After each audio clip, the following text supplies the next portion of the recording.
우리 서로 인사하겠습니다. 샬롬, 샬롬.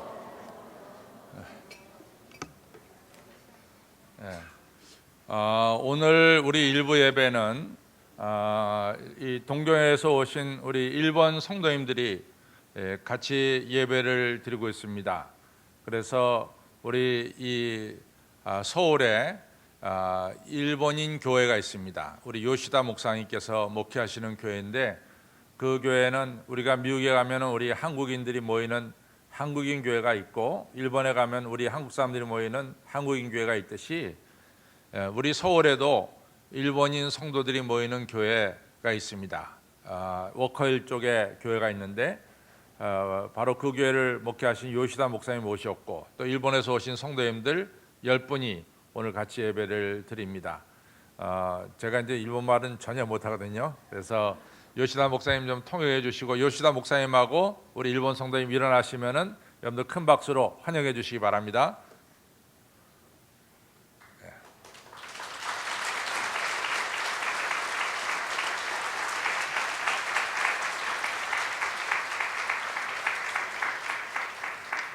우리 요시다 목사님이 교회에서 쓰시는 동시 통역기를 가지고 오셨어요. 그래서 뒤에서 통역하시고 또 앞에서는 귀에서 이제 듣고 계십니다.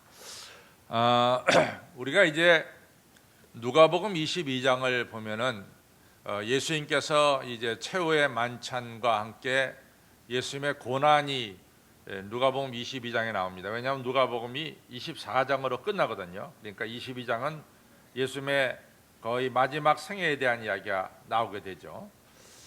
근데 이제 거기서 예수님께서 최후의 만찬하시면서 이 제자들이 이런 말씀을 하세요. 무슨 말씀하냐면, 특별히 베드로에게 시몬아 시몬아, 사단이 밀가부르듯 하려고 너를 청구했다.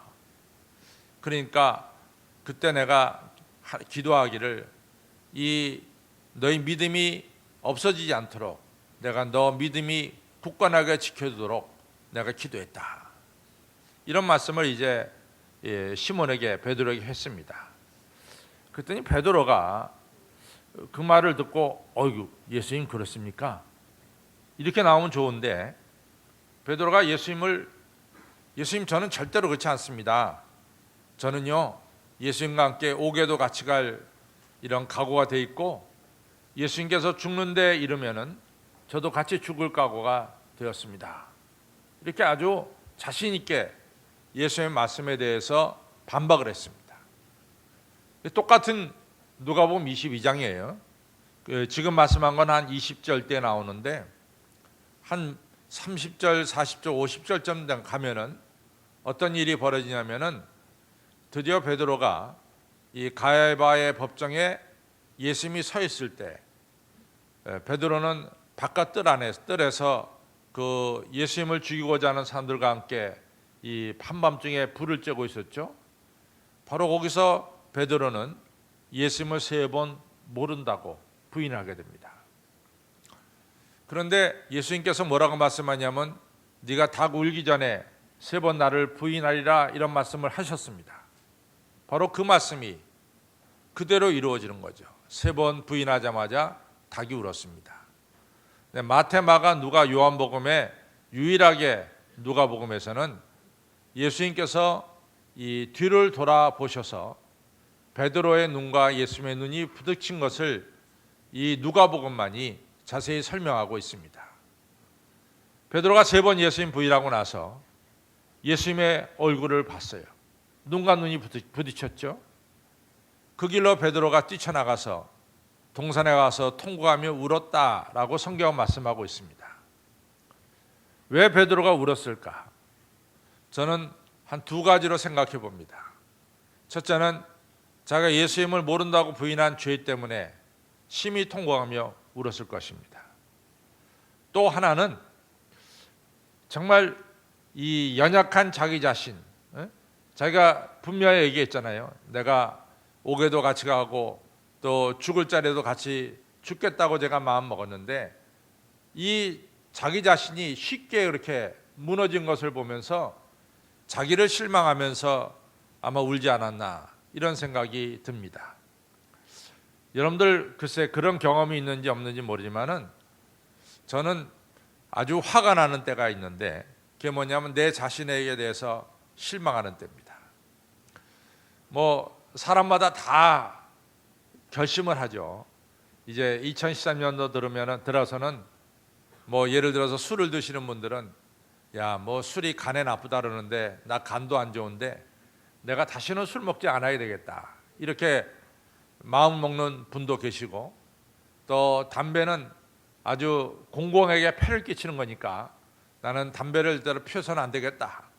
2013년도 들어서는 나는 담배 안 피겠다. 뭐 이렇게 이제 결심을 합니다. 그리고 이제 회사에 가서 뭐 친구들이 담배 피우더라도 너희들 펴라, 난 안 핀다. 뭐 이렇게 이제 아주 이 담배 안 피다가 안 피면서 지내다가 어느 순간 친한 친구가 야 그래도 한번 펴봐 하고 줄 때 그냥 그때 그 순간 스스럼없이 받아서 담배 피우고 나서 자기 자신에 대해서 실망하게 됩니다. 이 바보야, 네가 새해 들어서 담배 안 피기로 결심했는데 그래 일주일도 못 넘겨서 또 펴? 자기의 의지의 연약함, 쉽게 무너지는 자기 자신, 이거 보면서 자기 자신에 실망하고 또 자기 자신에 대해서 화가 날 때도 없지 않아 있습니다. 저라고 왜 그런 게 없겠어요? 저도 뭐 모태에서부터 이같이 신앙생활하고 오늘날까지 이르렀지만은 제가 매일 아침에 일어서면서 마음에 결심하는 게 있어요. 오늘은 내가 쉽게 이 저지르는 이러한 일들 중에 몇 가지는 절대로 하지 말아야 되겠다. 마음 먹고 이제 이 집을 나서죠. 근데 어느 순간에 보면은 또 제가 잘 범하는 이러한 제 생각에서 이렇게 해서는 안 된다고 생각하는 것들을 또 하는 때가 있어요. 그러면 그날은요 굉장히 기분이 나빠요. 이 바보, 그렇게 아침에 그렇게 결심을 하고 나섰는데 또 넘어져? 뭐 이런 생각을 하게 되죠. 아마 여러분들도 아마 다 그런 게 있을 겁니다. 왜 없겠어요? 사람마다 다 자기 결심한 걸 갖다가 자기가 제대로 못할 때 자기 자신에 대해서 어떻게 됩니까? 실망하게 돼요. 근데 이제 사람이요, 참 사람은 이 영리한 동물이기 때문에 자기 자신에게 실망하지만은 또 자기 자신에게 실망하는 것을 쉽게 넘어가는 게 있어요.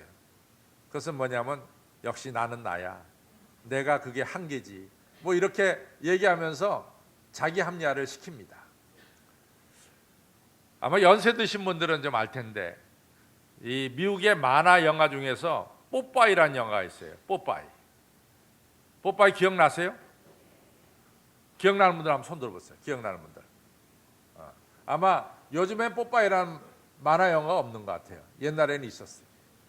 근데 이 뽀빠이를 보면은 이 뽀빠이가 선원이죠. 그렇죠? 배 타고 다니는 사람이고 뽀빠이는 이 담배, 항상 이 담배를 피우고 있는 이런 캐릭터를 가진 이런 사람이 뽀빠이입니다. 뽀빠이는 뭐 배운 것도 없고 뭐 특별히 외모가 잘난 것도 없어요. 그 그림을 보면은 아주 보통 사람 중에 보통 사람이 뽀빠이예요. 그리고 올리브란 여자를 무척 좋아하고 시금치만 먹으면 힘이 생기는 이런 사람이 뽀빠이죠. 뽀빠이가 가장 싫어하는 것 중에 하나가 뭐냐면 자기 아닌 다른 사람인 척하는 것을 스스로 싫어해요. 자기 아닌 다른 사람인 척하는 걸 싫어해요. 자기는 자기 모습대로 산다는 거죠. 그것이 뽀빠이의 특징입니다. 그러니까 외모도 별로 잘나지 못했고 그 다음에 그저 이 배에서 선원 일을 하니까 사람들이 때로는 이 뽀빠이를 무시합니다. 그런데 뽀빠이 마음속에 얼마나 분이 생기겠어요? 저게 나를 무시해? 그런데 그 마음속에 생기는 분노를 뽀빠이가 쉽게 넘어가는 게 있어요. 그것이 뭐냐면 그래 나는 나야, 그래 나는 나야 이러면서 이 상대방이 자기를 무시할 때 그 아픔과 분노를 그래 나는 거기까지가 내 한계지 이렇게 생각하면서 쉽게 넘어갑니다. 이것이 바로 자기 합리화입니다. 우리는 나는 나야 라고 하는 이 말 속에는 나에게는 한계가 있다. 나는 변화될 수 없는, 변화되기 힘든 나다 하는 체념이 거기 들어 있습니다. 그래서 우리는 살다가 스스로 나 자신을 체념시키는 경우가 많이 있어요. 근데 성경을 보면요, 우리를 지으신 하나님은 우리를 체념하는 법이 없다는 것이 성경의 특징입니다. 오늘 우리가 읽은 이제 이 창세기 이 출애굽기 3장 1절로부터 15절에 나온 내용도 이미 모세의 나이가 80세입니다. 80세라고 하는 나이는 누가 말하든 말하지 않든 이미 그의 인생이 고정되고 어느 정도 진로가 결정된 나이가 80이에요. 80에는 뭐 특별히 변화될 것이 없어요. 그냥 40년 동안 미디안 광야에서 목동 생활하고 지냈으면은 나는 나예요. 그냥 목동 생활하다가 세상 떠나는 그런 미래밖에 없습니다. 그런데 오늘 성경을 보면은 우리 하나님은 모세를 그냥 그 자리에 두지 아니하시고 모세를 변화시키는 것을 볼 수 있습니다. 이것이 우리를 지으신 하나님의 뜻입니다. 여러분과 저는 변화되고 싶지만도 자기 자신의 한계를 깨닫고 나는 나야 하면서 체념하는 순간이 있을지라도 나를 창조하신 창조주 하나님은 우리를 향해서 절대로 체념하지 아니하시고 우리가 하나님께서 계획하신 그러한 존귀한 인물이 되도록 오늘도 변화시켜 나가신다는 것이 바로 하나님의 섭리요 하나님의 뜻입니다. 그래서 오늘 성경을 보면서 하나님께서 어떻게 우리를 변화시켜 나가는가, 여러분과 제가 한번 생각하면서 우리가 그리스도의 영광된 존재에 이르도록 여러분과 제가 나아가기를 바랍니다. 이번에 신학 심포지움을 통해서 이제 차츰차츰 배운 것들이 이제 제가 설교 시간에 말씀을 드리겠지만은 그 중에 하나가 이제 그 마태복음을 설명하면서 이 하얼만 웨이청이라는 이 신약학 교수가 무슨 얘기를 하냐면은 우리가 이 하늘나라 가게 되면은 우리 예수님과 우리 사이에는 어떤 차등도 없이 어떤 누가 우수하고 누가 열등하고 그런 것도 없이 우리가 다 그리스도 안에서 이같이 한 형제자매 똑같이 평등하게 형제자매가 되고 영광된 존재가 된다라고 하는 사실을 말씀하고 있습니다. 그래서 여러분과 저를 향한 하나님의 뜻은 예수 그리스도처럼 영광된 존재가 되는 것이 하나님의 뜻이고 하나님 그 뜻을 이루기 위해서 오늘도 우리 가운데 역사하신다는 것을 꼭 기억하시기를 바랍니다. 어떻게 우리가 영광된 존재가 되느냐? 먼저 우리가 생각할 것은요, 왜 우리가 우리 자신에 대해서 실망하느냐 이런 얘기입니다. 우리가 이제 실망하는 이유를 먼저 살펴볼 필요가 있습니다. 우리가 영어로 실망하면 disappoint라고 합니다. disappoint. I disappoint you. 난 너에 대해서 실망했다. 실망한다는 얘기를 disappoint라고 그래요. 이 영어는 dis 하고 appoint 가 둘이 붙어서 disappoint가 됐어요. disappoint. 이 말은 있어야 될 자리에서 벗어났다. 이것이 disappoint예요. point, 내가 있어야 될 자리가 이 자리인데 이 자리에서 벗어났다. 그것이 disappoint입니다. 실망은 어디서 오느냐? 내가 있어야 될 자리에 내가 있지 못할 때 실망이 우리에게 찾아옵니다. 그러니까 베드로에게 있어서 실망은 나는 절대로 예수님을 부인하지 말았어야 되는데 예수님을 부인했으니까 그것 때문에 실망하는 거죠. 또 이 얘기는 어떤 의미가 있냐면은 하나님께서 있어야 될 자리에 하나님이 있지 않을 때 그때 실망하는 거예요. 하나님이 계셔야 될 자리에 하나님이 계시지 않을 때 실망한다 그 말이죠. 살펴보면 베드로도 그래요. 예수님께서 분명하게 주의를 줬거든요. 베드로야, 베드로야. 2번씩 얘기했어요. 중요한 얘기죠. 시몬아, 시몬아. 사단이 너를 밀가부로 하려고 너를 청구했다. 너를 달라 그랬다. 그럼 내가 너를 줄 수 있느냐? 내가 너를 위해서 믿음이 떨어지지 않기 위해서 내가 너를 위해 기도했어. 이렇게 예수님께서 구체적으로 베드로에게 말씀을 주실 때는 그 베드로는 예수님 말씀을 마음에 담아둬야 돼요. 참 심각한 말씀을 예수님이 나한테 주시는구나. 담아둬야 됩니다. 근데 베드로는 그 얘기를 한쪽 귀로 듣고 흘려버렸어요. 그리고 자기 얘기로 채워줬습니다. 예수님, 걱정하지 마세요. 나는 예수님과 함께 감옥에도 같이 가고 나는 예수님과 함께 죽음의 자리에도 같이 이를 겁니다. 그러니까 나한테 걱정하지 마세요. 예수님의 말씀이 마음에 있어야 될 자리에 베드로는 그 말씀을 자기 마음에서 떠나게 했습니다. 그리고 자기 생각을 자기 마음속에 담아버리고 만 거죠. 그래서 베드로가 실수하게 되고 실망하게 되는 겁니다. 여러분 성경에 보면은 모세도 마찬가지. 모세가 애국 궁중에서 40년 자라났을 때 성경에 보면 모세는 말에도 그리고 이같이 행한데도 능했다 그랬어요. 이 얘기는 무슨 얘기냐? 모세는 이 백성들을 지도할 수 있는 지도자의 수업을 잘 받았다라고 하는 이야기입니다.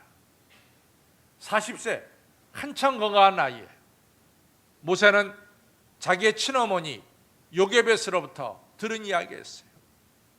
하나님은 너를 통해서 이 고난받는 우리 동족이 해방되기를 원한단다. 그 얘기를 들었어요. 모세는 지금이야말로 내가 내 백성을 해방시킬 때라라고 생각했어요. 왜냐? 내가 젊었고 내가 전쟁에 나가서도 능히 싸움에 이길 수도 있고 나는 지도자로서 수업을 받았기 때문에 능히 지도자의 역할을 할 수 있다 이런 생각을 가진 거죠. 그리고 이제 이스라엘 백성들을 애굽으로부터 이끌어내려고 애굽 병정을 죽였어요. 그 다음날 자기 동족에게 서로 싸우지 말라고 얘기했어요. 자기 동족이 뭐라고 말합니까? 아니 네가 언제부터 우리의 지도자가 됐고 네가 언제부터 우리를 인도하는 자가 됐어? 우리 한 번도 너를 지도자로 세운 적이 없다. 네가 어저께는 애굽 사람을 죽이더니 오늘 우리를 죽이려고 하느냐? 뭐 이렇게 대드는 거예요. 이스라엘 백성들 마음속에는 모세가 절대로 지도자가 아니었어요. 모세는 지도자가 자기 스스로 되는 줄 알았어요. 하나님이 모세를 지도자로 세워줄 때만이 지도자가 되는 거지 자기가 실력이 있고 능력이 있다라고 해서 지도자가 되는 건 아니었죠. 자기를 세워주시는 하나님을 모세는 배제시켰어요. 그러니까 모세는 실망해서 또 절망한 가운데 애국 궁중을 떠나서 미디안 광야로 갈 수밖에 없게 된 거죠. 저는 사무엘하 24장에 나오는 다윗도 똑같다라고 생각합니다. 다윗이 전승을 거두고 나서 큰 나라를 이루고 나서 교만한 마음이 들었어요. 그래서 요압을 불러다가 이스라엘 저 브엘세바부터 단에 이르기까지 전쟁에 나갈 수 있는 용사들을 다 세어라. 숫자를 세라 그랬어요. 요압이 말합니다.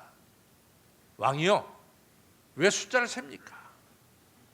왕의 하나님 여호와께서는 지금 왕이 가지고 있는 군대보다 100배나 더하게 하실 수가 있습니다. 군대를 센다는 것은 의미가 없습니다. 왜 군대 수를 셉니까? 다윗의 마음속에는 좀 자기 자랑이 들어섰던 거예요. 내 군대가 이만큼 크다. 이걸 좀 보여주고 싶었던 거예요. 요압이 말립니다. 그래서 하나님이 기뻐하시는 일이 아닙니다. 전쟁의 승리를 거둔 것은 하나님의 은혜로 승리를 거둔 거지. 왜 그 왕은 그것을 잊어버립니까? 이런 뜻이 거기에 내포되어 있는 거죠. 그런데 다윗은 아주 강하게 명령했습니다. 군대 수를 세라고 말이죠. 그래서 할 수 없이 왕이 명령하니까 저 북쪽 부에서부터 저 남쪽 단까지 군대 수를 세게 된 거예요. 그 다음 날, 군대 수를 센 그 다음 날 하나님께서 이스라엘에 벌을 내리시는데 하루에 7만 명이 역병에 걸려서 죽는 엄청난 일이 벌어졌어요. 그때서야 다윗이 무릎 꿇고 빕니다. 하나님이여, 내가 하나님께 범죄하였나이다. 하나님이 영광 받아야 될 자리에 내가 영광을 받겠다고 하나님을 그 자리에서 몰아냈습니다. 디서포인트 했습니다. 여러분들, 실망은 항상 하나님이 있어야 될 자리에 하나님을 배제시키고 내가 들어서거나 다른 것이 들어설 때 실망은 우리에게 찾아온다라고 하는 사실을 기억하시기를 바랍니다. 언제 우리가 실망하느냐? 하나님이 있어야 될 자리에 하나님을 모시지 못할 때 우리의 삶에는 틀림없이 실망과 절망이 찾아온다라고 하는 사실이에요.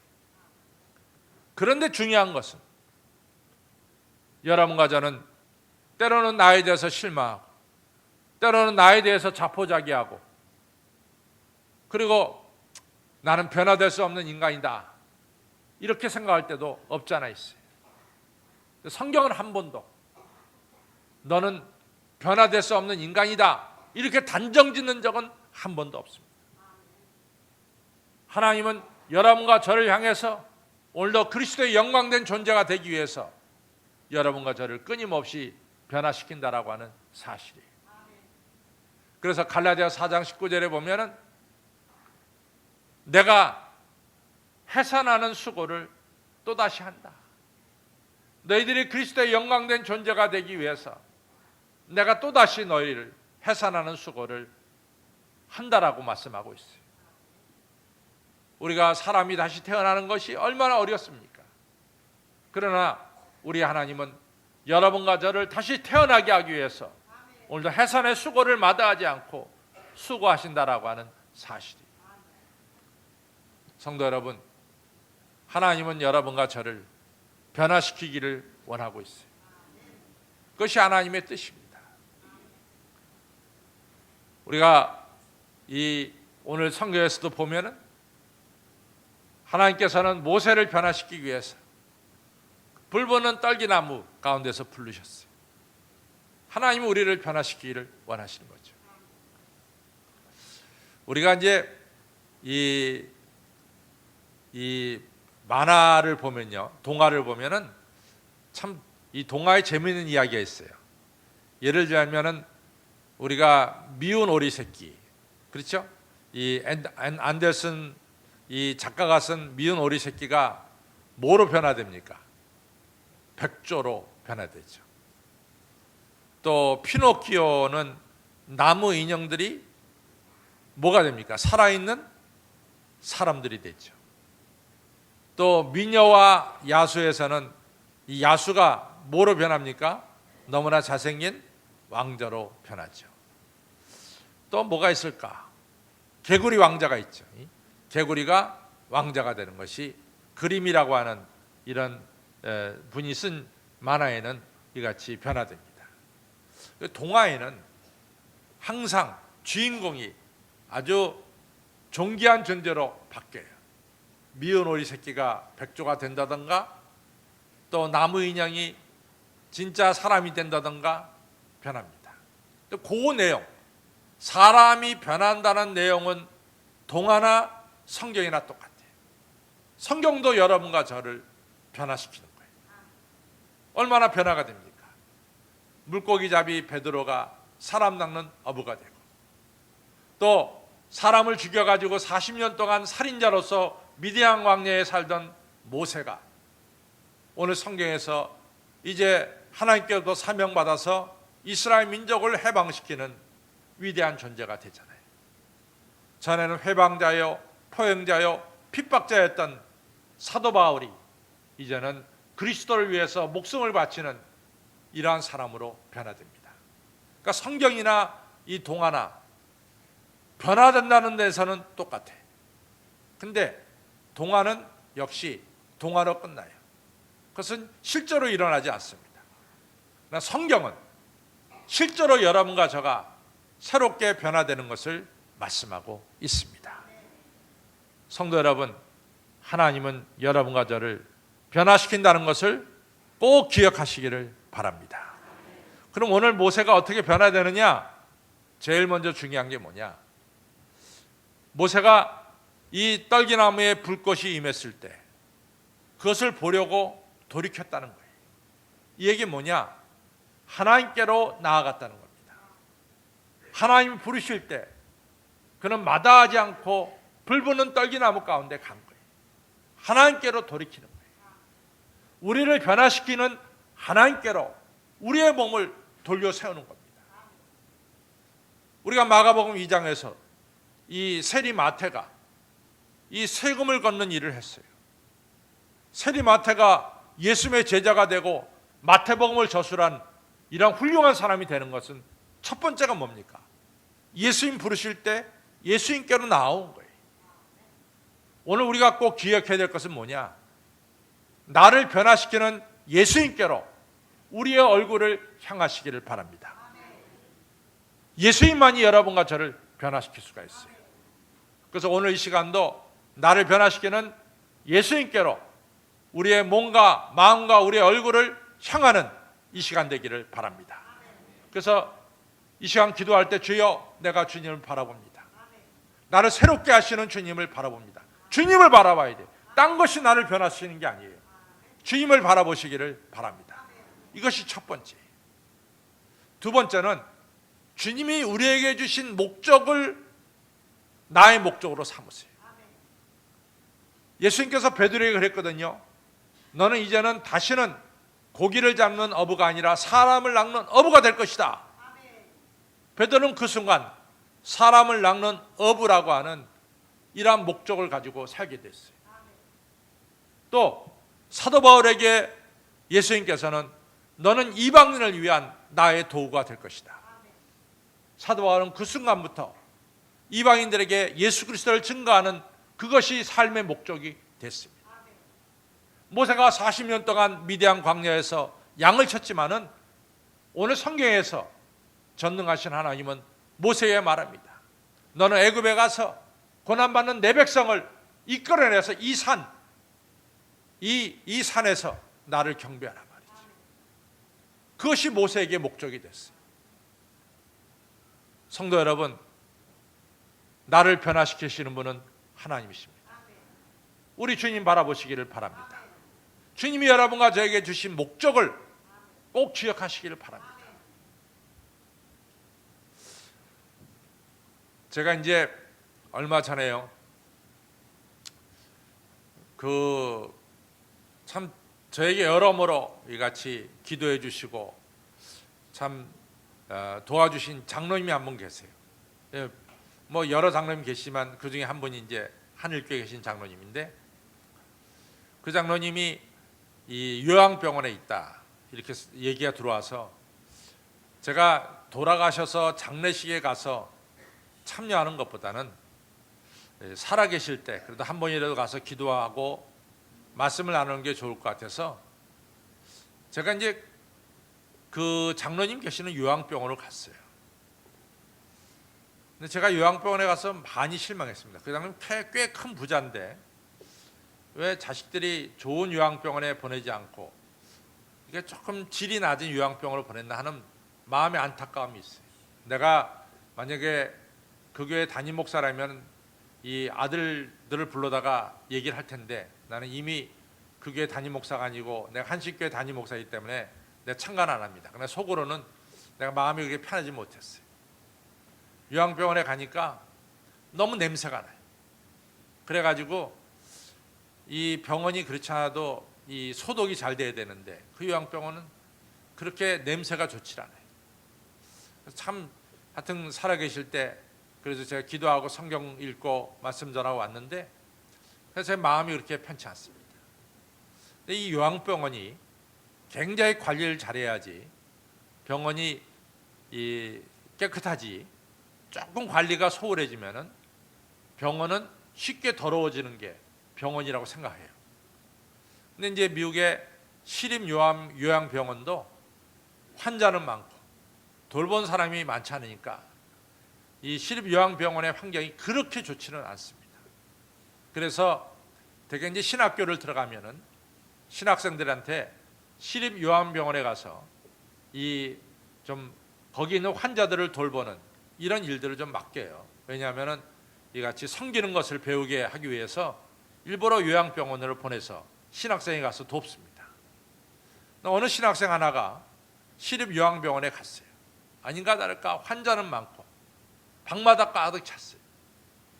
그중에서 이 신학생은 내가 이왕이면 제일 중증병 걸린 이러한 곳에 가서 좀 도와야 되겠다 하고 중증병 들린 그 방으로 들어갔어요. 그랬더니 어떤 분은 실망했고 어떤 분은 뭐 피부에서 고름이 나는 상태로 있고 뭐 아주 심각한 그런 요양병원 병실에 있는 분들이 있는 거죠.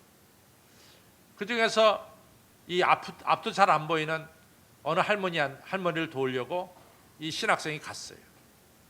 그 할머니한테 같이 휠체어를 끌어주면서 바깥으로 나갔죠.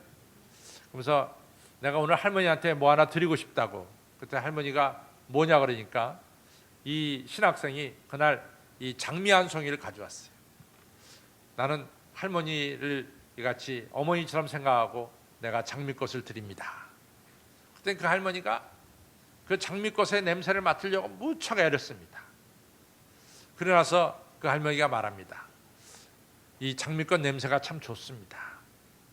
내가 이 장미꽃을 좀 다른 사람에게 주고 싶은데 줘도 됩니까? 왜냐하면 제가 눈이 멀어서 장미꽃을 보지 못하거든요. 그러니까 신학생은 그러시라고. 그러니까 이제 다른 방에 가서 앞을 볼 수 있는 사람에게 이 할머니가 장미꽃을 주면서 뭐라고 얘기하냐면 이것은 예수님이 주신 선물입니다. 참 예수님이 주신 귀한 선물입니다. 그러면서 줘요. 그때 신학생들이 감동을 받았어요. 자기가 준 이 장미꽃, 자기 냄새를 맡고 눈으로 볼 수 없으니까 다른 사람에게 주는 이 아름다운 마음을 보면서 신학생이 감동을 받은 거예요. 그러면서 이제 이 신학생은 이 할머니에게 말을 건넵니다. 할머니 좀 살아온 삶을 말씀해 주세요. 그랬더니 자기는 조그만 농장에서 태어나서 아버지 어머니를 도우면서 농장 일을 했다는 거예요. 아버지 먼저 돌아가시고 그 다음에 어머니와 함께 농장 일 하다가 어머니 돌아가시고 그 농장 자기가 맡아서 한 20년 하다가 어느 날 눈이 멀었다는 거죠. 그래서 할 수 없이 이 요양병원에 들어와서 지금 20년 가까이 요양병원에서 지낸다는 겁니다. 근데 그 할머니는 앞만 못 볼 뿐만 아니라 그 20년 동안 뭐 위통, 두통, 뭐 아픈 것이 많이 있는 그런 할머니예요. 그러면서 자기 얘기를 해줬어요. 그러니까 신학생이 할머니 예배 드리자고 예배를 드려요. 성경 말씀을 이 신학생은 성경 찾아서 읽습니다. 그랬더니 그 할머니가 내가 그 성경을 다시 읽어도 될까요? 그래요.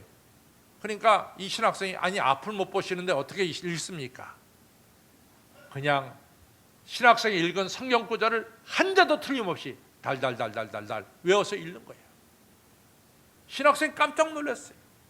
자기는 성경책 보지 않으면 성경을 읽을 수가 없는데 이 할머니는 성경책을 그냥 다 외우고 있어. 그냥 읽어. 찬송가를 자기는 가사를 보면서 부르는데 이 할머니는 찬송가 부르니까 1절부터 4절까지 다 부르는 거예요. 누가 감동을 받았느냐? 신학생이 감동을 받았어요. 누가 위로를 받았느냐? 신학생이 위로를 받은 거예요. 신학생이 하도 감동이 돼서 할머니 하루를 어떻게 지냈어요? 할머니 말합니다. 나는요 하나님의 은혜를 기억하며 하나님이 나에게 베푸신 은혜가 너무 많아요. 하나님이 나에게 베푸신 사랑이 너무 많습니다. 나는 아침에 눈이 떠서 아니 밤에 잠잘 때도 나에게 베푸신 하나님의 은혜를 기억하며 감사하며 찬양하며 하루하루를 지내고 있습니다. 이 신학생에 있어서 이 할머니는 눈먼 할머니가 아니에요. 이 할머니 자체가 영광스러운 예수님으로 이 신학생에게 다가왔습니다. 여러분 그렇습니다. 우리의 겉사람은 후패하지만 우리의 속사람은 그리스도를 얼마든지 닮아갈 수가 있습니다. 주님을 향하시기를 바랍니다.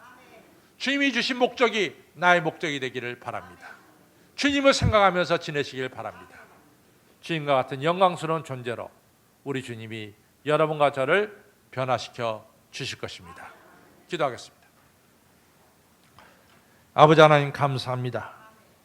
우리는 때로는 나는 나야 하면서 체념할 때가 많지만 우리 예수님은 우리를 절대로 체념하지 아니하시고 80세 된 모세를 불러서 나는 못합니다. 나는 할 수 없습니다. 체념하는 모세를 드디어 이스라엘 민족을 해방하는 위대한 지도자로 변화시켜 주시고 사용하신 것을 보게 됩니다. 저희들도 예수님께로 저희들의 얼굴을 향할 수 있도록 도와주시고 예수님이 나에게 주신 목적이 나의 삶의 목적이 되도록 성령님 역사하여 주시고 오늘도 나에게 베푸신 주님의 은혜를 기억하며 하루하루 살아가면서 영광스러운 주님의 모습으로 변화되어 나가는 저희 모두가 되게 하여 주옵소서. 감사하며 예수님 이름으로 간절히 기도를 싸움나이다. 아멘.